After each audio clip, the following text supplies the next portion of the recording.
Who has the best hair on the team? That's a good question. I'd probably never tell it to his face because he might get a big head about it, but it'd have to be my locker mate, Danny Houston. He's got the slick back hair, and it's a good hairstyle. So. What's up, everybody? Welcome on into This Week in MLS, presented by Target from our AT&T MLS studios in New York City. Calen Carr, Tommy Thompson, ain't wrong. He's right, yeah. Danny Houston, man.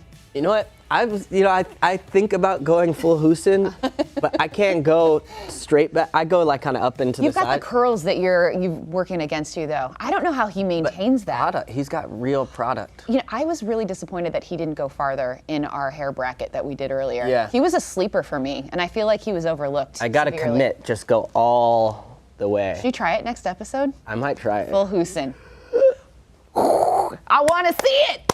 I like it. Work up the courage. Come all right, on, guys. Calen, big news. What's that? Coming out last week. The MLS All-Star game presented by Target happening on July 31st in Orlando. And the opponent for the MLS All-Stars? Atletico Madrid. Ooh. Hello. Classy. Hello. So I like that. I thought Simeone. Exactly. Listen. I know my stuff. I know you do. He's on it. Let's I thought it'd be fun today to kind of talk about our preemptive snubs. Because, you know, every time they announce the MLS All-Star roster, inevitably people are pissed off because they're like, my guy, we should have been on there. It's a unifying experience. It really is. Yeah. So we can all be unified in our anger that so-and-so did not make the roster. Wayne Rooney made it. So I thought we could exercise some demons a little earlier this year. So we're going to pick guys that we think that we want to see on the MLS All-Star roster, but that we think probably won't. But then maybe we can, by doing this, we can kind of get a little campaign I'm still going. burned because I had that campaign for Justin Meram years back. A couple of years ago. Yeah. He deserved that. He really so did. much. Was that 2017? Yeah. He was fantastic And that every year. week on Twim, we need our Twim community to come around our guys, people this rally. year. Okay, so. Who are you going with? I'm going to go. We've done the whole keeper of my heart thing this year. Right. You know, I've got a special place in my heart for You're not going to announce like the winner already, right? No. Okay. No. We got a whole season left. Okay, all right. But I think a guy who is absolutely worthy of making the MLS All-Star team, but that probably will not, because this is sort of the way it goes for that team. There's no Evan good Bush things in the world. Evan Bush. Oh, Montreal goalkeeper Evan Bush, who has posted 5 shutouts on the season. He has been absolutely outstanding for Montreal, standing on his head for those guys.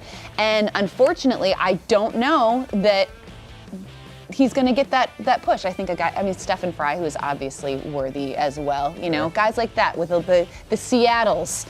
They have their fan bases seem to like get more behind him and really push them over that line. But I would love to see Evan Bush get the call. I think he deserves it. They're in 3rd place right now. Bad 2-0 loss at home to NYCFC, but we're not going to talk about that. I think that should be a part of it, though, is to look at which teams are in the table where and seeing those. If your team is doing well, you should be considered. Absolutely. The same way MVP or some of those other awards. Well, Montreal has kind of snuck up on people this season, and that's another reason why I think Evan Bush is sort of an I feel like could also be right on that That's a bubble great for one. them. That's a great one. Yeah. Okay. Mine is going to be, I support you. Thank you. Just so you know, I support you in that. I appreciate you. I'm going to go with Jonathan Osorio. Jonathan Osorio. We're both picking Canadian teams. Yeah, I like I didn't think about that. Yeah, this is the pride of Brampton, which is, check out that. love episode. But yeah, he's had a great year so Scored far. A banger this weekend. Yeah, just in Orlando. So just a little bit of a preview. That's just a preview to the Orlando fans. They weren't probably very happy about that one. But, I think if he did that against Atletico Madrid, he would suit the All-Star game, that format of where it's a little bit more wide open. You can show off some of the skills, the flair. That's the type of player I want to watch in the All-Star game. Jonathan Osorio, and I'm wearing a Canadian. It feels weird. I'm like talking about what Montreal, is going on today? Toronto. I like the it. poutine. That's a really good choice. Good choice. I feel like he is a totally under the radar player, but so much finesse, shapes, so much dribbles. quality. Yeah. Oh so. Yeah. I love it, guys. Who do you think? Tell us who are your preemptive snubs. I think that I like that. Yeah. It's fun. Tell us, yeah. Yeah, tell us, and then Mark Anthony K. we'll make a push for it. Watch that one. Okay, time for Twim takeaways. Yeah. Who's So, that God, first? this was a tough one this week. I feel like there was a lot that a lot that happened, and I was looking at the East, and I was like, God, it's crazy. It's literally crazy. But so I couldn't narrow it down in the East. I was like, this is just, there's too much happening. There's a lot happening. I pivoted, went to the left coast, and I harked back to my pick at the very beginning of the season to win MLS Cup, which was the Portland Timbers. Now, I was looking pretty, little foolish for a few weeks there. It wasn't looking good. Did you lose faith? No, I did not. Okay. I did not. But the Portland Timbers have turned it around after a pretty dismal start to the season. They have now won 3 games in a row. They're in 9th place. They're not yet above that playoff line, but they're getting there. They've just signed Brian Fernandez. They finally get their DP guy, a guy from Necaxa. Necaxa. Yeah. Necaxa. It actually wasn't that close. Yeah. Whatever. It's just like you just read it. Mexican team. Necaxa. Yes, Necaxa. Yeah. From Aguascalientes. Ooh, hello. I've been there. I played there. Yeah. Nice. But I just think that they we won't talk about that. We won't talk about that. But I think that now that they've gotten some very positive results on the road. They knew that this first stretch of the season was going to be tough, but it's going to get easier for them in June. They're going to be back home at Providence Park, the new renovations. Fans are going to be going crazy. I feel like they've put themselves in a very good position to kind of make that mid-season, late-season run. And so I'm really stoked for the Timbers. I feel like they have validated my choice for them winning Cup at the beginning of the season. He could be the difference. He could be the difference. So well done. He could be. He's a baller. I'm excited to see. Yeah, 12 goals in his last 15 games in the Clausura. I think a record transfer, over 10 million reportedly. So that's a lot of cash. A lot of cash. For some of us. A lot of cash. Well, hopefully he's worth it. Yeah.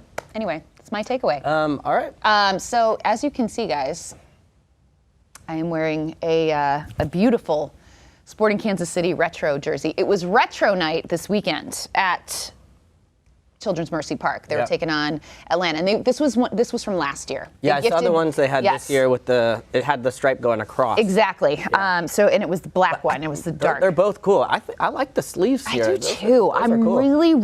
I just love the rainbow. So this is harking back to their days as the Kansas City. Yeah, the Wizards. The Wizards. Yeah. As you can see right here. Very, very cool. That's like is that a Jimmy Conrad on the back? No, it's blank. Okay. All right. It's blank, but they gave this to me last year.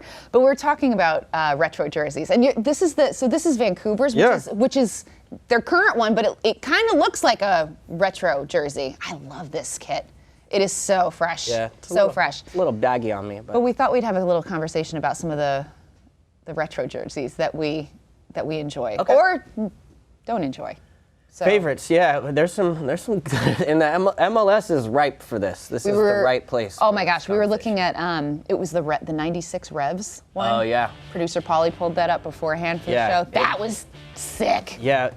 How would you describe what's going on the top of that? I don't even know. It's like just a party, you know? Just just woo! Yes. That would be cool if the Revs were to go back to something like that. It's awesome. That would be cool. I would rock that. I love that kit. What about you? I like the 1996 Clash. Nope. San Jose Hard pass. Clash. I used to go to Clash games that inaugural year. Aww. My mom would drive me down. I would work the soccer celebration, the things like outside the stadium where you kick the ball. If you work there as like a high school kid, or I think I was in like I don't even know, I was young. But working? Yeah, you get a free ticket to the game. Oh. Yeah, so I would go watch the games. Yeah. I don't agree with the jersey selection, but it's a lovely story. Well, they got, they had some legends. Eric Winalda. Look at this picture, by the way. Oh my. What is going on? First, the socks. The great. But then, it says the and great. the lightning in the background. I've got an Eric Winalda story. I saw he was at a game in San Francisco at Kezar Stadium. Okay. And I saw him, and I went over with a buddy of mine. You know Josh. Yes. Oh, I know Josh. One of my buddies I grew up with. And we asked Winalda for an autograph. He said no.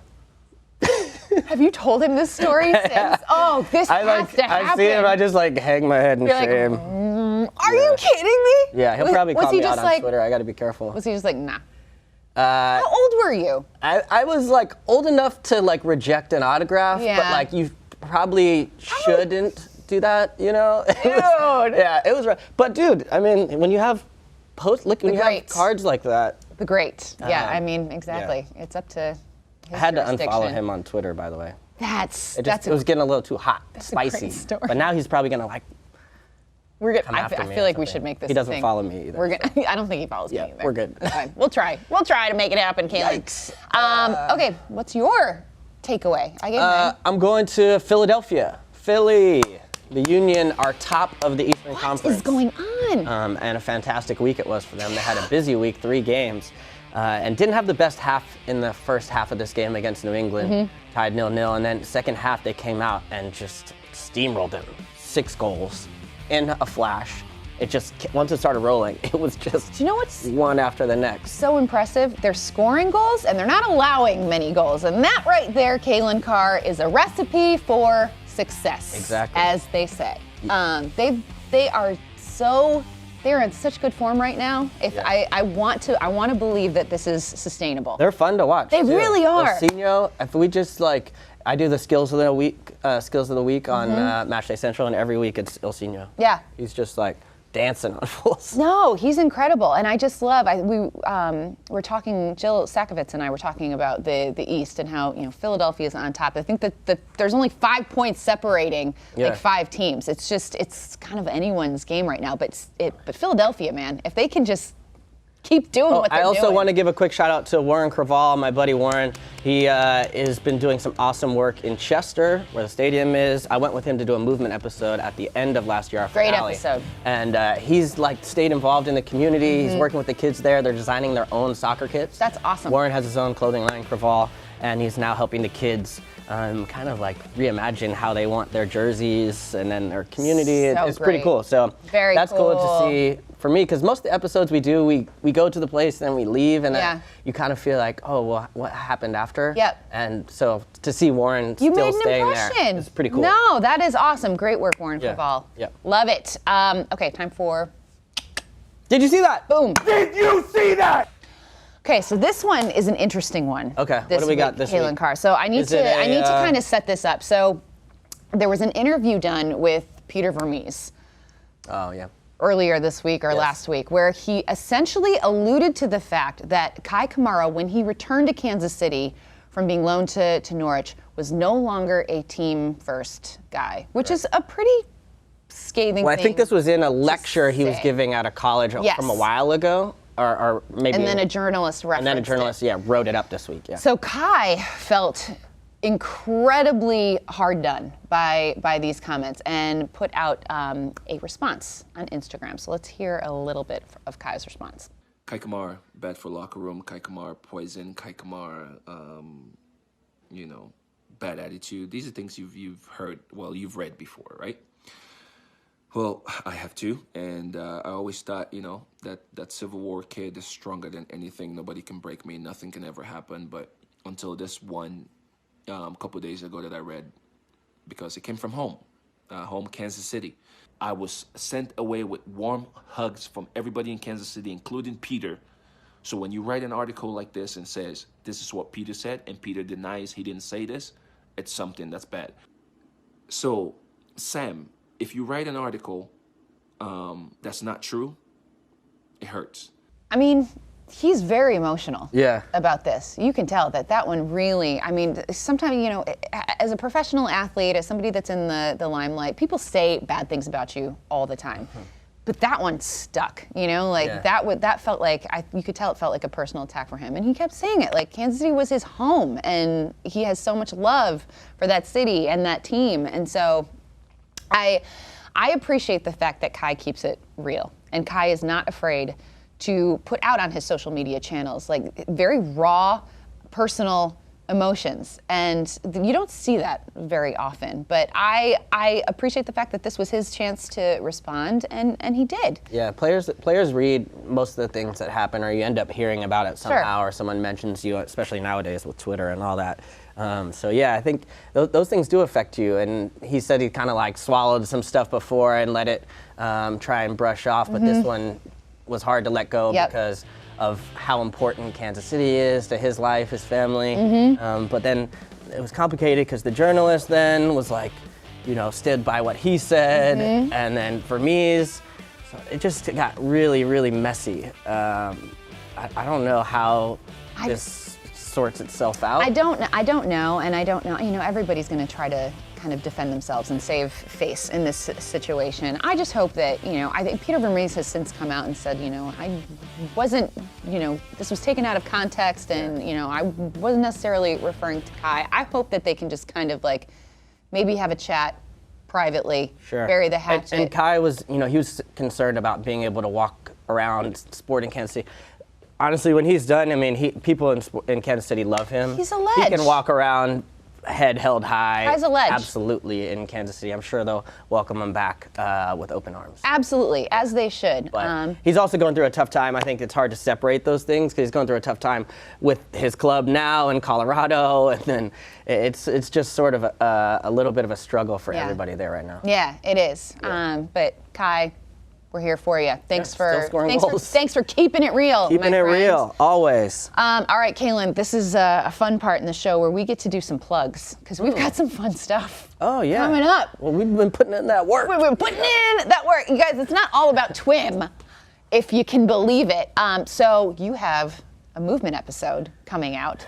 First one of the season. Yeah. Tell us about it. I'm kind of nervous. It's going to be great. I'm so stoked for this. Yeah, so we went down to D.C. and did an episode. We talked to Ben Olsen. He took us around the neighborhood. We went to visit Howard University, which is close to where Ben Olsen lives. And then we hung out with the old Howard coach there, Lincoln Phillips, who won the 1974 national championship. When does it come out? Tell us. It will be out this week, the 9th. Okay. Yes. Tune in on YouTube.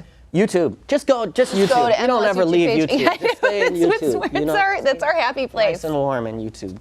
No, my turn. Okay, yeah. What you got? I got a few things to plug myself. First BTW episode of the season we're shooting this week in Minnesota. I am so pumped. Justin Sutherland, who was a contestant on Top Chef this past season. I am a huge Top Chef fan, by the way. How much time do you watch television? How much time do you watch I mean, you make airplanes too, like, you know, Okay, Game of Thrones. So Justin Sutherland, he basically oversaw the entire menu at Allianz Field. So he was like the main consultant. So we're getting Eric Miller and Iko Para to come do like a quick fire Top Chef challenge with Justin, and I get to like host it and play Padma, which is so exciting. Padma? Yeah, Padma Lakshmi. She hosts Top Chef. Oh, yeah. Yeah, so that's going to be me. I'm not as Do you get tall to eat the beautiful. food, or? I really hope so. Okay. That's kind of like part of the deal. Ike is gonna cook, and Eric, yeah. It's going to be great. It's going to be great. Also, this is really exciting, and I'm super, super pumped because this was kind of felt like a long time coming. Jillian Sakovitz and I are launching a new podcast, The Call Up. Let's go. Woo! It's so exciting. It should be out as of now. Our first guest was Dax McCarty. Yes. We kind of threw him a baby shower. That's amazing. Which is hysterical because it's not on camera, obviously, but we decorated and everything, so we just really wanted to get in that full baby shower spirit. The branding for it is cool too. I like the scarves. Yeah, good logo. Thank you, Denise Vargas, for that. Shout out to her. Guys, thank you so much for watching. As always, please get in the comments. Tell us about your All-Star hopes and dreams and preemptive snubs. And Eric Winalda, please send me an autograph. Eric Winalda, send Calen Carr an autograph stat. Guys, we'll see you next week.